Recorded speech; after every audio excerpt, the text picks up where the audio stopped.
The auction hammer fell with the sound of a coffin nail being driven into pine. Sold. For $140. The crowd on the muddy steps of the courthouse shifted. A few men loyal to the buyer clapped. Most folks just stared at their boots, a deep and bitter shame hanging in the cold Montana air. Everyone knew the Reed homestead, with its fertile land and river access, was worth 20 times that, probably more. But this wasn't an auction, it was a coronation, and the king was Governor Wallace Morgan. No one dared to speak a word against him, not when his men stood at the edges of the crowd, their coats pulled back just enough to show the polished wood grips of their revolvers. They weren't lawmen, they were enforcers, and their only law was the governor's will. Standing alone in the drizzle was Elizabeth Reed. Her spine was a steel rod. At 35, she looked older. The past month had been a cruel sculptor, carving new lines of grief and fury around her eyes. Her black dress was already faded, soaked through by the persistent, miserable rain. One arm was wrapped around her 7-year-old daughter, Sarah. The little girl's face was buried in her mother's skirt, hiding from the hungry eyes of the crowd. Then the governor descended the steps. Wallace Morgan moved with the easy confidence of a man who owned the world and was simply collecting the deed. He was tall, imposing, with a silver beard trimmed so neatly it looked like it was made of spun moonlight. His suit was tailored, his boots polished to a mirror shine. He was a creature of wealth and power, completely out of place in this dusty, desperate territory. "Mrs. Reed," he said.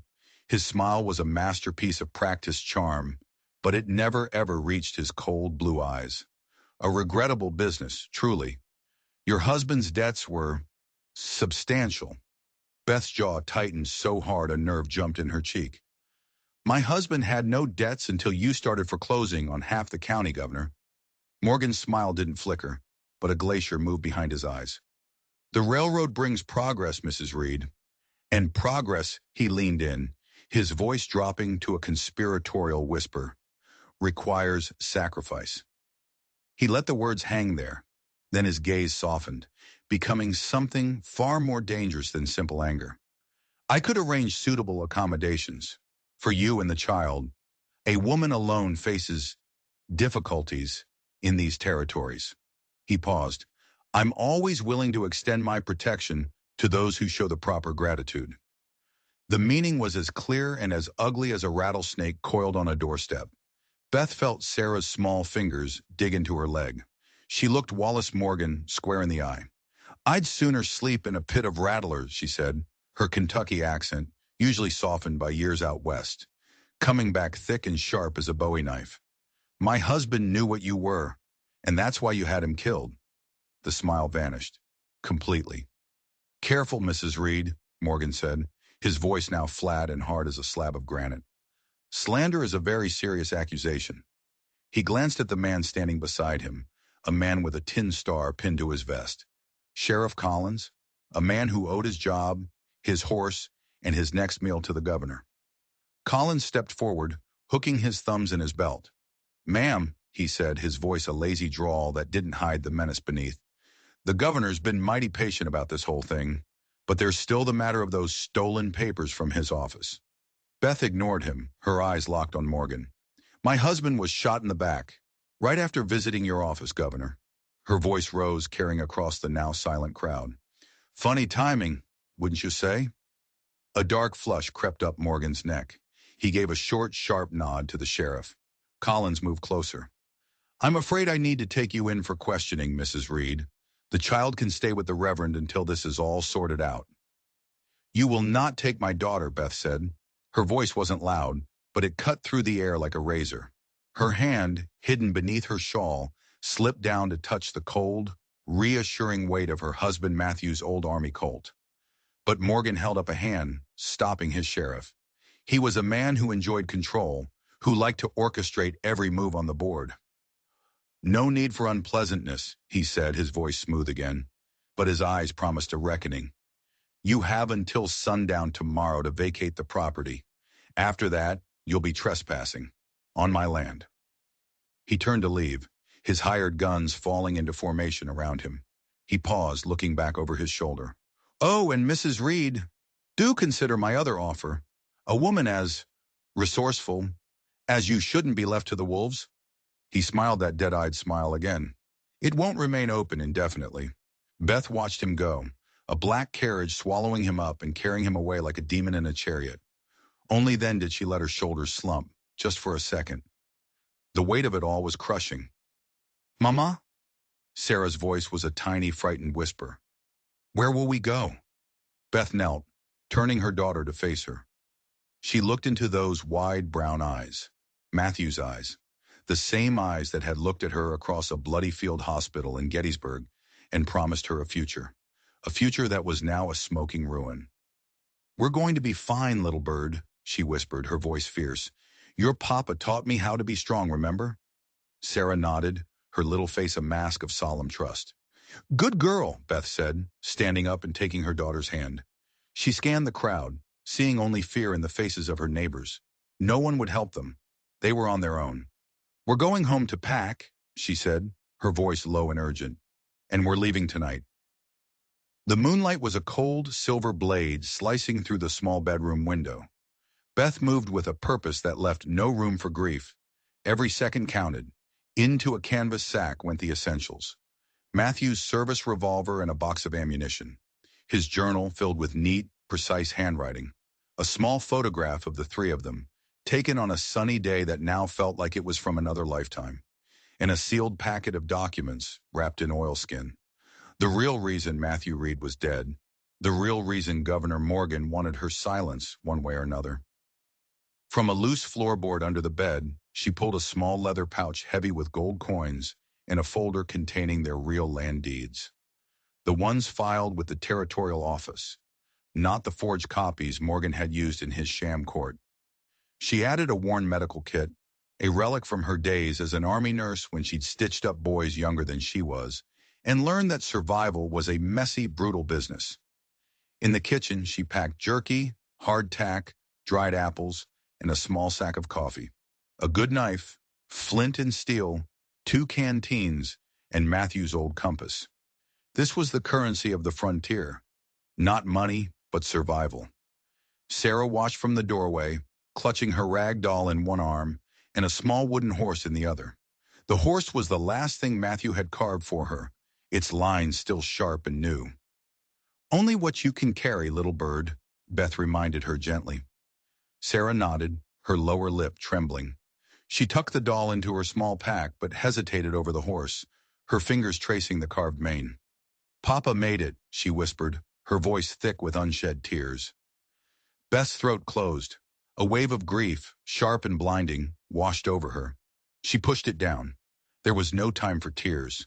Tears wouldn't get them over the mountains. Then it comes with us, she said, her voice softer than she intended. That's when she heard it, a sound that didn't belong, the crunch of hooves on gravel. More than one horse, approaching fast. Beth moved to the window in a single, fluid motion, peering through a crack in the curtain. 4 riders. Lanterns bounced in the darkness, throwing wild, dancing shadows across the yard. Sheriff Collins, she breathed. Her blood ran cold. They weren't waiting until sundown. Morgan was more impatient, or more worried than she'd thought. She turned to Sarah, her mind racing. Every instinct screamed at her. This wasn't just an eviction. They were coming for the papers, and they wouldn't leave witnesses. Sarah, she said, her voice low and steady, a captain giving orders in a storm. Remember what your father taught you about the woods? Sarah's eyes were wide, but she nodded. No tears. She was her father's daughter. Move quiet, leave no trail, head uphill if you're followed. That's my girl. Beth checked the cylinder of the Colt. 6 rounds. She had another box in her pack, but reloading under pressure was a luxury she couldn't count on. We're going out the back, she whispered, blowing out the lamp and plunging the room into darkness. Through the creek, just like when you play trappers. Then we head for Settler's Ridge. But Mama, Sarah whispered back, her small hand finding Beth's in the dark. That's not the way to town. Beth pulled her daughter close, her lips next to Sarah's ear. No, she said, the word a promise and a prayer. We're not going to town. We're going somewhere new. Just as a heavy fist hammered on the front door, they slipped out the back. The creek was their first salvation. The icy water numbed their feet, but it swallowed their footprints, leaving no trace for Collins and his men to follow. Beth moved with a knowledge of the land born from years of walking it with Matthew. She knew every dip, every rise, every game trail that crisscrossed the hills behind their home. They had just reached the tree line, melting into the deep shadows of the pines, when a shout echoed from the house. "They're gone!" Lantern lights spilled from the open front door. Silhouettes of men moved frantically. "Find her!" Colin's voice roared, sharp with fury. "Morgan wants those papers.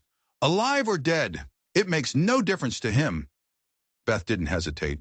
She pulled Sarah deeper into the woods, the darkness wrapping around them like a shroud. The hunt had begun. For 3 days they moved like ghosts. They traveled north, sticking to the high ground, using the dense forest as their shield.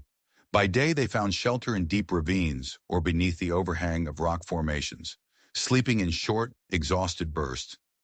By night they walked, guided by the stars and the compass.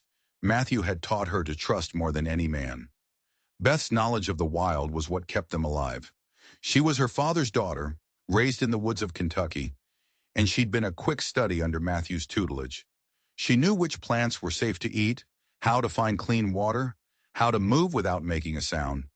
They crossed 2 county lines, pushing their bodies to the absolute limit.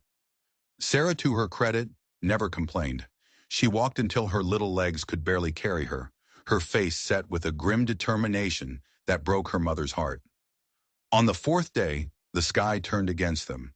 The clouds rolled in from the west, a bruised, angry purple. The temperature plummeted, and the wind began to howl, carrying the first stinging bite of snow. Beth knew they were in trouble. Their food was dwindling. Sarah had developed a dry, hacking cough that seemed to echo in the vast, empty wilderness.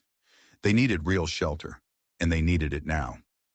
"Just a little further, little bird," she urged, half lifting Sarah up a steep, rocky embankment. "There's an old trapper's cabin on this ridge. Your pop and I found it once. We can rest there." Hope was a dangerous thing, but it was all they had left. The cabin was a skeleton. Charred timbers clawed at the gray sky, the roof gone, the walls blackened and collapsed. A chimney stood alone, a grim monument to a fire that had raged here months, maybe even a year ago. Despair, cold and sharp, pierced Beth's heart. The snow was falling faster now, thick wet flakes that clung to everything. The nearest town was 2 days' hard ride, an impossible distance on foot, especially with a sick child. They were trapped. "Mama?" Sarah's voice was muffled by the scarf wrapped around her face. "What now?" Before Beth could answer, another sound cut through the wind. Hoofbeats. Instinct took over. Beth grabbed Sarah and pulled her behind the remains of the cabin's stone foundation, her hand automatically going to the Colt tucked in her belt. Her heart hammered against her ribs. 3 riders emerged from the swirling snow. They moved slowly, their heads down, scanning the ground. Even at a distance, Beth recognized the sheriff's bulky frame, Collins, and 2 of Morgan's hired guns. Somehow, against all odds, they had tracked them. "Tracks lead this way," one of the men shouted, his voice snatched away by the wind. "They can't be far." Beth's mind spun. The land ahead was open and unforgiving. Behind them was the forest, but their tracks in the fresh snow would be a perfect map leading right to them. There was no escape. She looked at her daughter, shivering in the cold, her eyes wide with fear. A fierce, protective rage burned through Beth, chasing away the cold and the exhaustion. They would not take her child. "Stay here," she whispered to Sarah, her voice barely audible over the storm. "Hide in that hollow between the timbers. No matter what you hear, no matter what happens, you don't move. Not until I come back for you." Sarah's eyes filled with tears, but she nodded, scrambling into the small space and pulling her knees to her chest. She was a small bundle of worn wool, almost invisible against the blackened stones. Beth slipped away, circling wide through the trees, the snow muffling her footsteps. She moved like a predator, her senses on fire. She came up behind the riders, using a thicket of pine as cover. They were dismounted now, examining the faint traces of her and Sarah's path near the burned-out cabin. She drew the Colt. Her hand was steady, her breathing was even. She wasn't a frightened widow anymore. She was a mother protecting her cub. She didn't aim for the men, not yet. She aimed for a heavy, dead branch hanging directly over them. The shot cracked, loud and sharp in the cold air. The branch exploded in a shower of splintered wood and snow, crashing down on the men and their horses. The animals screamed and reared in terror. One of the men was thrown to the ground. As they fought to control their panicked mounts, Beth fired again, this time into the air to her left. She moved 10 feet to her right and fired a third time.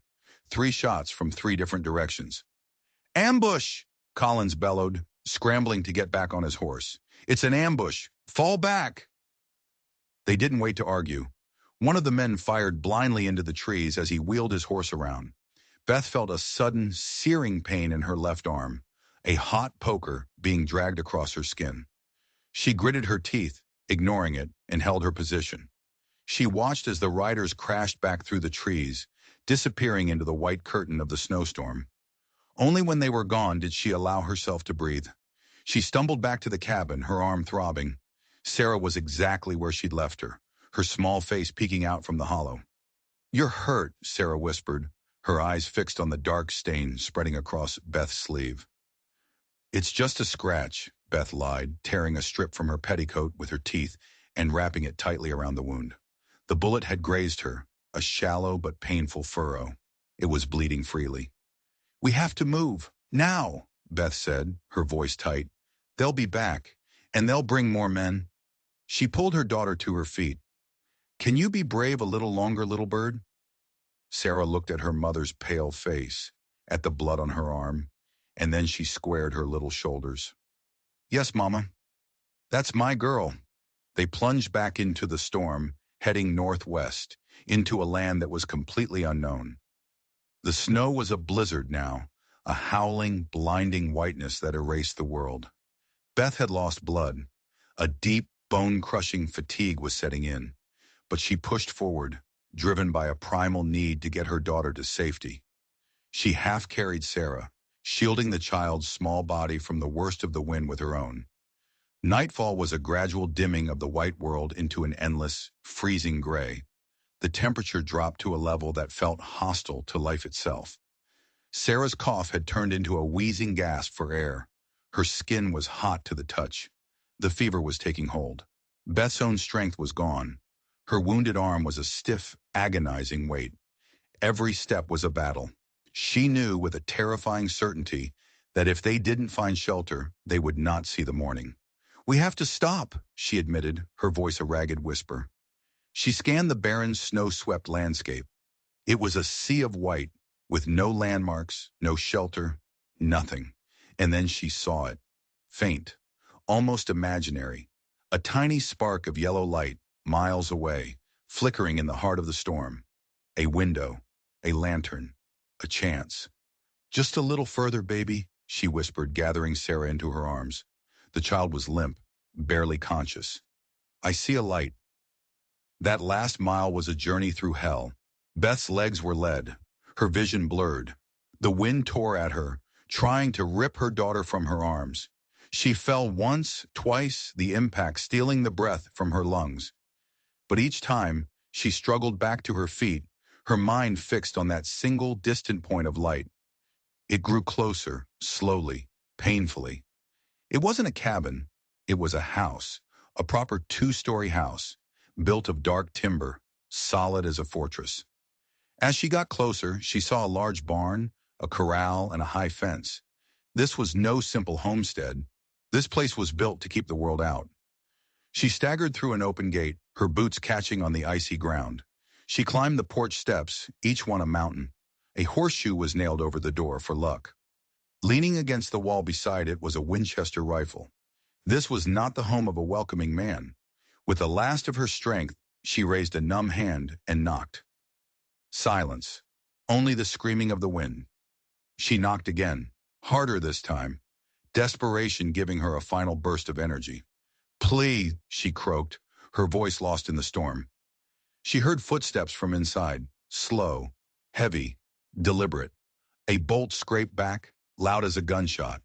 The door opened a crack, and Beth found herself staring down the dark, unforgiving barrel of a Colt Peacemaker.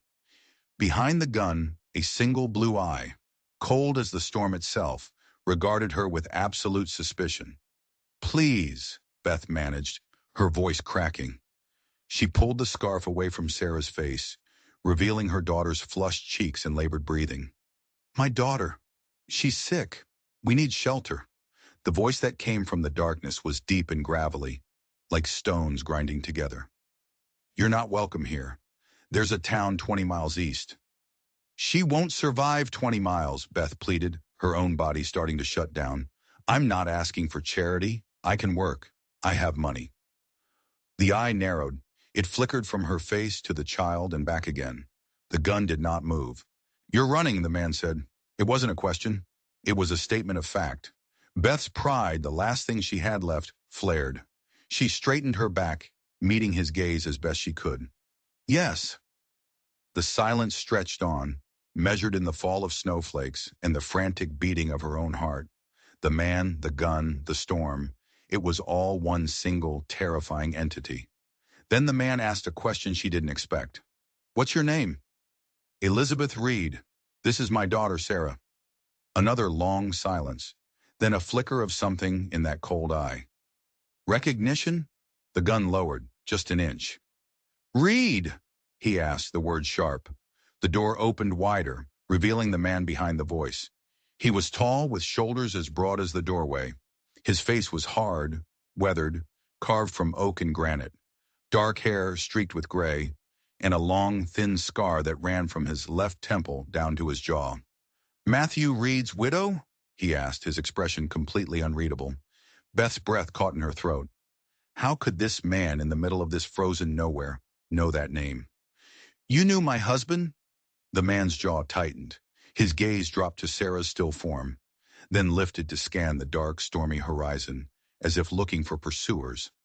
Finally, he stepped back. "Get inside," he said, his voice rough, giving no ground. "But know this. I'm not a doctor, I'm not a friend, and I'm not your savior." He held her gaze. "One night, then you're gone." Beth didn't need to be told twice. She stumbled across the threshold, the sudden warmth of the house, a shocking, welcome embrace. The man closed the heavy door behind them, and the world went quiet.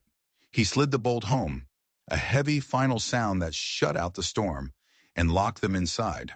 The man, her reluctant host, moved past her without another word and disappeared down a dark hallway. Beth stood for a moment, swaying with exhaustion, taking in her surroundings. The main room was dominated by a huge stone fireplace.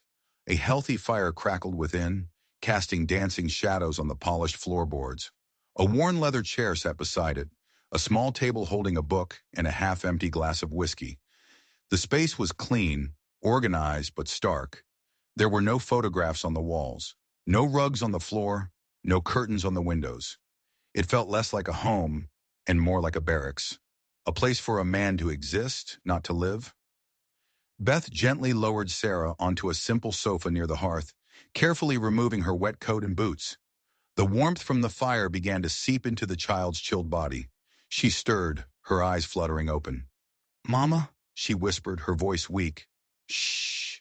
We're safe now," Beth soothed, brushing the damp hair from her daughter's forehead. "We found shelter." The man returned. He was carrying a wooden box and a kettle of steaming water. He set them on the table without a word. "Medical supplies," he said gruffly. "For the girl." Beth opened the box. Inside was a surprisingly well-stocked kit. Dried herbs, willow bark, yarrow, comfrey, along with clean bandages, salves, and bottles of tinctures. She recognized the tools of a practiced hand. She immediately set to work, her nursing skills taking over. She prepared a tea from the willow bark to fight Sarah's fever. As she worked, she could feel the man's eyes on her.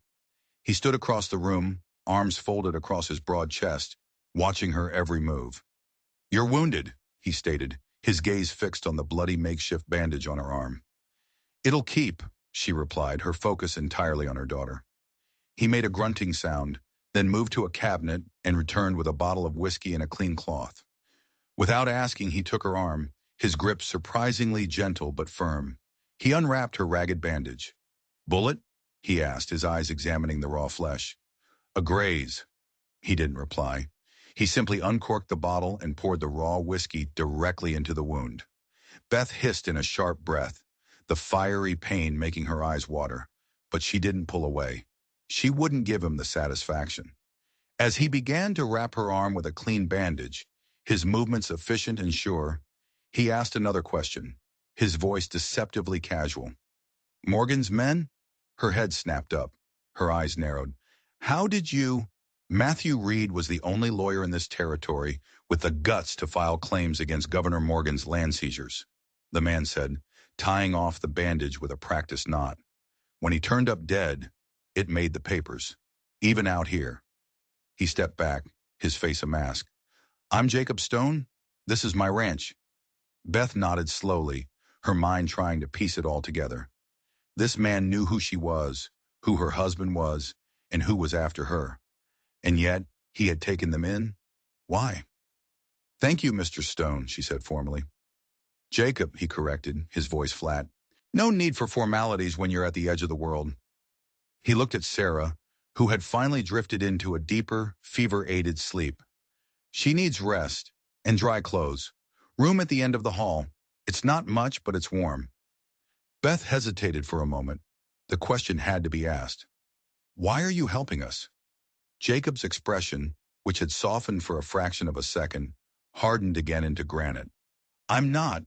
I'm offering a roof during a blizzard. It's basic decency. Don't mistake it for friendship."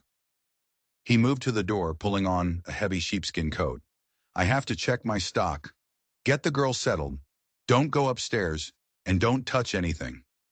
With that, he was gone, back out into the raging storm, leaving Beth alone with her sleeping child, the crackling fire, and 1,000 unanswered questions. The first hint of dawn was a weak, gray light filtering through the shutters. Beth woke with a start, the unfamiliar quiet of the house disorienting her. She looked beside her.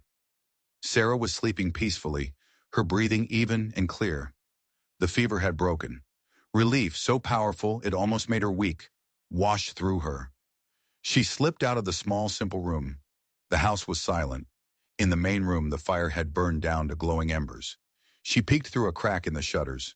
The snow was still falling, a thick, endless curtain of white. They were snowed in. A soft noise from the kitchen drew her. Jacob stood at the stove, his back to her, pouring coffee into a tin cup. He spoke without turning around. "Daughter's better." Her breathing changed around midnight. The man missed nothing. He was like a wolf in his own den, aware of every sound, every shift in the wind. "Yes," Beth said, stepping into the kitchen. "The medicines helped. Thank you." He turned, holding out the cup.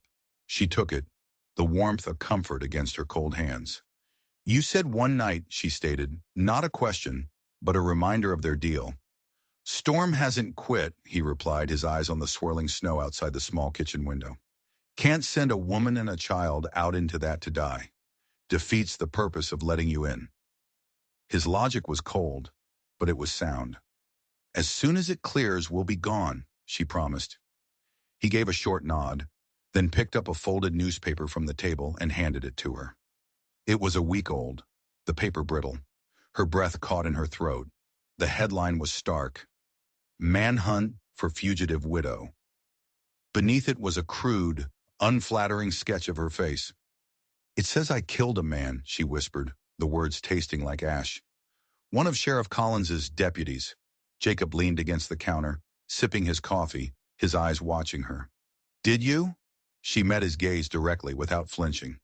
"I fired warning shots to scare their horses. If one of them was clumsy enough to get himself killed in the retreat, that's not my doing." He studied her face for a long, silent moment, as if weighing the truth of her words. He seemed to find what he was looking for. He nodded once. "Doesn't matter. Morgan owns the newspapers, the sheriffs, the judges. He's put a price on your head. $500. For that kind of money, your own grandmother would turn you in."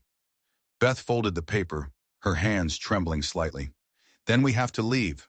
I can't bring this trouble to you." Jacob gave a short, harsh laugh. "Trouble's already here. Walked right through my front door last night."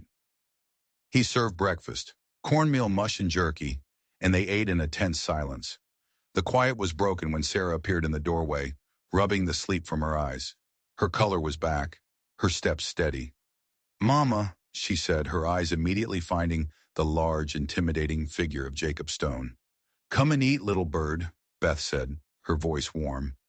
"This is Mr. Stone. He's letting us stay out of the storm." Sarah approached the table slowly, her gaze fixed on Jacob. Children have a sense about people, an unfiltered honesty. She studied him with an unnerving intensity.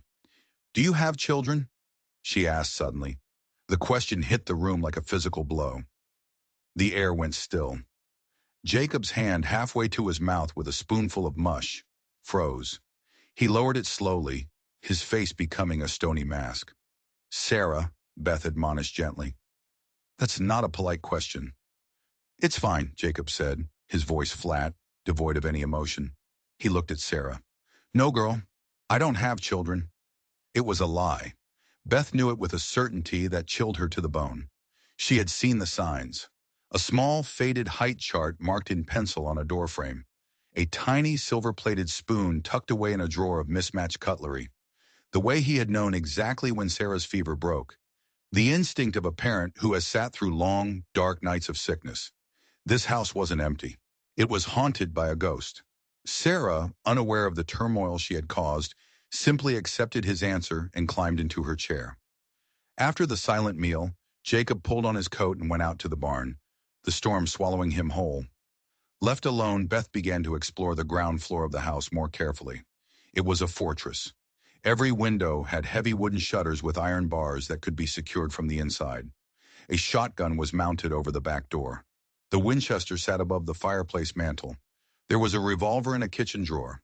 This wasn't just caution. This was the work of a man expecting a war. In a small study off the main room, she found maps. Territorial maps spread across a large table, marked with grease pencil.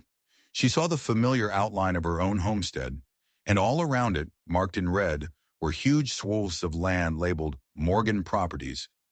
But there was something else. Other properties circled in blue with notes scribbled in the margins. Dates. Names. Words like burned out, foreclosed, raid.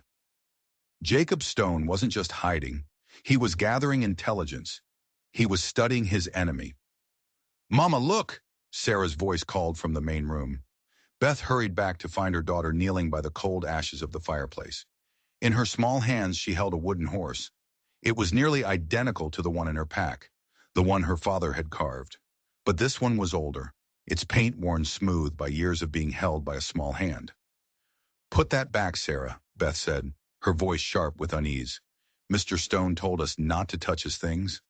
"But it looks just like mine," Sarah said, her voice filled with a child's wonder. "Maybe he knew, Papa." The front door swung open, blasting the room with a wave of snow and icy wind. Jacob stood there, his shoulders covered in white, his face grim. His eyes went from Beth to Sarah, and then they locked on the wooden horse. The mask shattered. For a single, unguarded second, a look of such raw, agonizing grief crossed his face that it was like looking into an open wound. It was so powerful, so terrible, that Beth instinctively moved to stand between him and her daughter. "I'm sorry," she said quickly. "She just found it. We'll put it back." Jacob closed the door, his movements slow and deliberate, as if every muscle was under immense strain. He stared at the toy, his jaw working. "It's fine," he said, his voice a low rasp. He was rebuilding his walls stone by painful stone. "It's just a toy."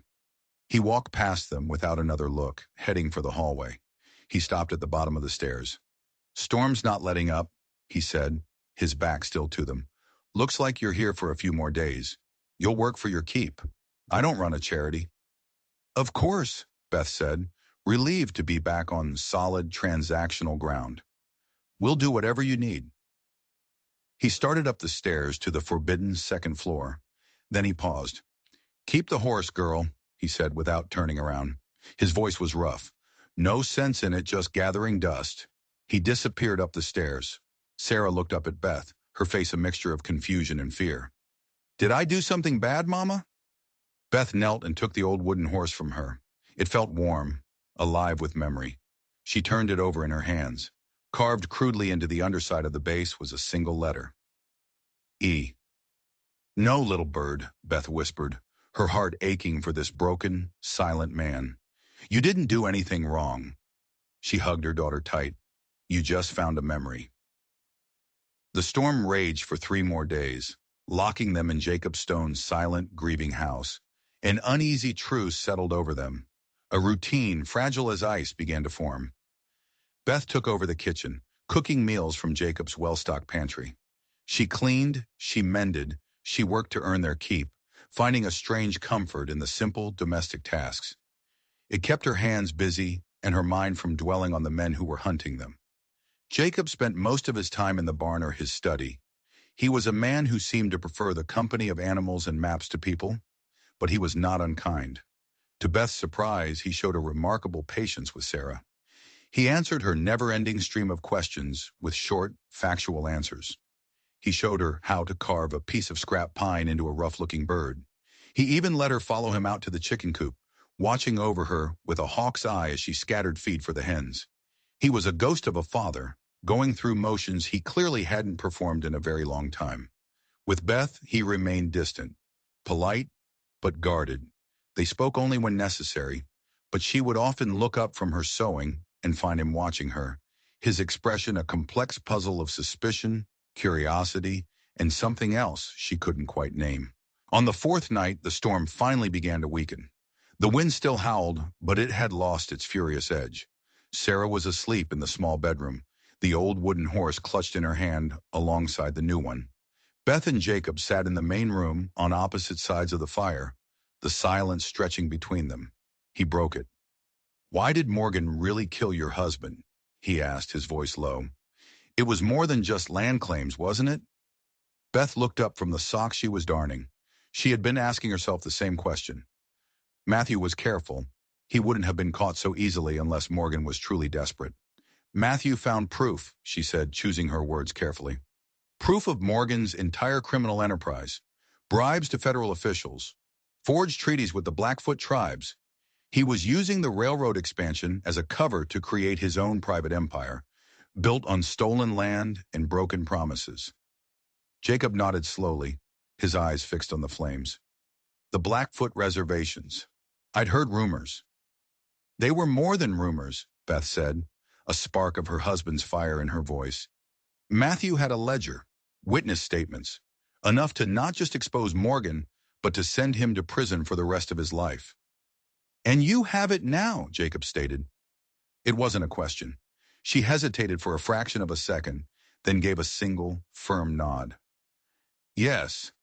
A ledger full of proof is useless if you can't get it to the right people," Jacob said, his voice laced with a deep, weary cynicism. "Justice is a luxury out here, Mrs. Reed. One most people can't afford." "There's a federal judge in Denver," Beth said. "An honest one. Matthew trusted him. If I can just get there." "Denver is 1,000 miles of bad road," Jacob countered, "and Morgan will have men watching every trail, every stagecoach, every town between here and there. He can't afford to let that ledger surface." His words hung in the air, a grim confirmation of what she already knew. She looked at him, at the maps in his study, at the fortress he had built. "Why do you hate him so much, Jacob?" His head came up, his eyes sharp and dangerous. "What makes you think I—" "Don't," she cut him off, her voice quiet but firm. "This place. The guns. You're not just hiding. You're waiting. You're hunting him, just in a different way."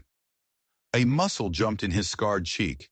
He reached for the whiskey bottle, poured a generous amount into his glass, and downed it in one go. The liquor seemed to have no effect on him. He stared into the fire for a long time. When he finally spoke, his voice was a low, gravelly whisper, dragged up from a place of profound pain. "Morgan took everything from me," he said. "My wife, my son." Before Beth could find the words to respond, a new sound cut through the howl of the wind. Faint but unmistakable, the sharp crack of a rifle shot.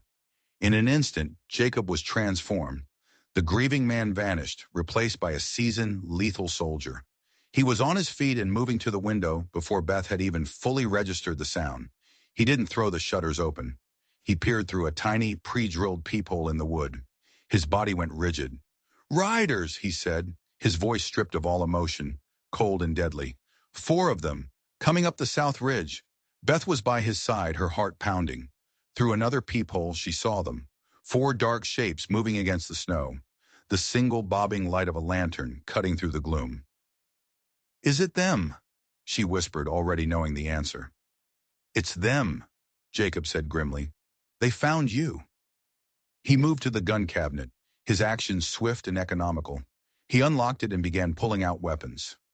The Winchester, 2 more revolvers, a double-barreled shotgun. "Get your daughter," he ordered, his voice the crack of a whip. "There's a root cellar under the kitchen, trap doors under the rug. Go there and stay there." Beth flew to the bedroom, her mind a whirlwind of terror. She scooped up the sleeping Sarah, who mumbled in protest. "It's okay, little bird. It's okay," she whispered, her own fear making a lie of the words. When she returned to the main room, Jacob had turned it into a war room. He had extinguished the main lamps, plunging the room into shadow, lit only by the flickering firelight. He was checking the shutters on every window, making sure the iron bars were secure. "Down there," he said, pointing to the open trap door, "and you stay quiet, no matter what you hear. Do you understand me?" Beth clutched Sarah tighter. "You can't fight 4 men by yourself." Jacob turned to face her. In the dim light, his scarred face was a mask of cold fury. But in his eyes, she saw something else. A burning, terrible light. It wasn't fear, it was anticipation. "I've been waiting for this for a long time," he said, his voice quiet. A voice called out from the darkness, startlingly close. "Jacob Stone, we know you're in there. We know you've got the woman." Beth froze. She recognized that voice. Sheriff Collins. Jacob gave her a hard shove toward the cellar. "Get below, now." Beth didn't argue. She helped a now awake and terrified Sarah down the steep ladder into the darkness of the cellar. She could hear the men outside circling the house like wolves. She looked up. Jacob stood over the opening, the Winchester rifle held loosely in his hands. "Give me a gun," she said. He looked down at her, his expression unreadable. "I can shoot," she insisted. "I was a nurse at Gettysburg. I'm not afraid of a fight, and I won't hide in a hole while you defend my daughter." He stared at her for a long second. Then, without a word, he unholstered the revolver from his own belt and tossed it down to her. "5 shots, make 'em count." He slid the trapdoor closed, plunging them into absolute blackness. Above them, Sheriff Collins shouted again. "Send out the Reed woman and her brat, Stone. Governor Morgan is a reasonable man. There's a $500 reward. You can walk away from this clean." Beth held her breath, clutching the heavy revolver, waiting. Jacob's voice boomed from inside the house, clear and steady. "I've got a counteroffer, Collins. Ride out of here now, and I won't bury the 4 of you on my land come spring." A harsh laugh came from outside. "Big talk from a man who couldn't even protect his own wife and kid." A terrible silence fell. Beth felt the temperature in the cellar drop 10 degrees. She could feel the rage coming from the man above them, a palpable, physical force. When Jacob spoke again, his voice was a low, terrifying growl. "You have 30 seconds to get off my property." "Or what, Stone?" Collins taunted. "You'll shoot an officer of the law." 20 seconds. Suddenly, the night exploded. The roar of Jacob's Winchester from an upstairs window was deafening. It was followed by a scream of pain from outside. "My leg! He shot my leg!" "That was your warning, Collins," Jacob bellowed. "The next one goes through your skull." There was a frantic scrambling outside, shouted curses, the sound of men mounting their horses in a panic. "This ain't over, Stone," Collins screamed, his voice filled with pain and fury. "Morgan will burn you to the ground for this. He'll see you in hell." Then only the sound of hoofbeats fading quickly into the storm. Beth stood in the darkness, trembling, listening to the silence return. It was over. For now. The trap door opened. Jacob stood there, a silhouette against the firelight. "They're gone," he said. He started to descend the ladder. But as he did, Beth saw him stumble. He caught himself, but not before she saw the dark stains spreading across his side. He hadn't come out of the fight untouched. He was wounded. And with the storm still raging, they were trapped here. A wounded man, a wanted woman, and a scared little girl. And the wolves were circling. They knew where their prey was hiding, and they would be back.